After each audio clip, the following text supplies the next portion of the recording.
Sayın sanık vekili, mütalaa hakkında diyeceklerinizi dinliyoruz. Sanık Ali Kara, cinayet sebebiyle girdiği cezaevinde profesyonel bir katil haline gelmiş olup, tanık anlatımları, dosyanın içindekiler, delillerle birlikte sanığın kasten adam öldürdüğü sabittir.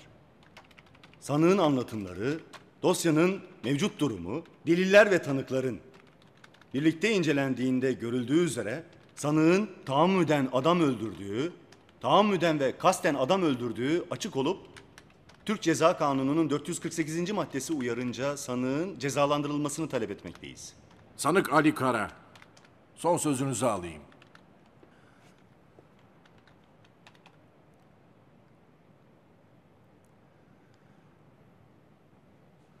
Sayın Başkan ve değerli üyeler, daha önceki duruşmalarımda, savunmalarımda söylediğim gibi, her insan gibi ben de anamda doğarken bu suçların ne yazgıma ne de kaderime yazıldığına inanmıyorum.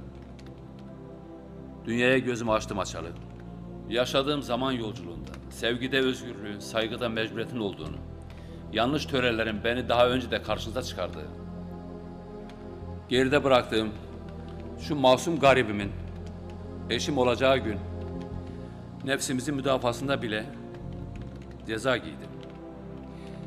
Her ne tecellidir ki gözyaşlarımız dinmeye yakın iken yine içeride karşıma insanlıktan men edilen kumar, esrar, eroin, gasp ve haraca karşı kendimi ve masum insanları savunurken beni ortada kaldırmak isteyen şahıs ve adamları beni öldürmek isterken kendileri ölmüşlerdir. Eğer adalet mülkün temeli ise ben bu adaletin içindeyim Sayın Başkan. Beraatimi istiyorum. Sanık vekilinden soruldu.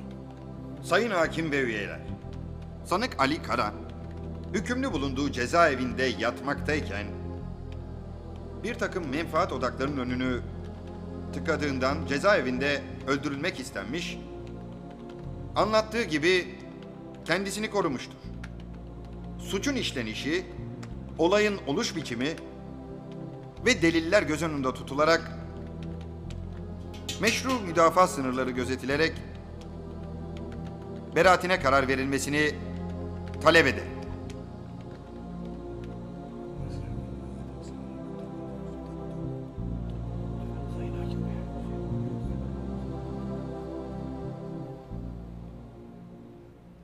Gereği düşünüldü.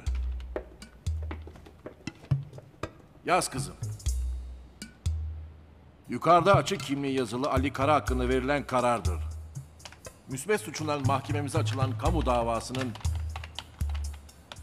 yapılan yargılanması sonunda sanığın durumu, suçun işleniş şekli göz önüne alınarak sanığın daha önceki işlemiş olduğu suçları sabit olduğundan sanığın kasten adam öldürmekten 24 yıl ağır hapis cezasıyla cezalandırılmasına, ağır tahrik ve sanığın ihali göz önünde tutularak cezasının 1/3 oranında indirilmesi neticesinde 14 yıl ağır hapis cezasıyla cezalandırılmasına karar verildi.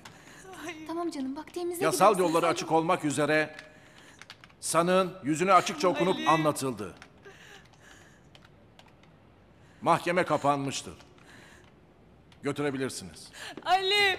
Götürün. Hadi. Nehir dur. Dur. Ali! Tamam, sakin ol, tamam. Seni bekliyorum. Müsaade edin. Müsaade edin. Tamam.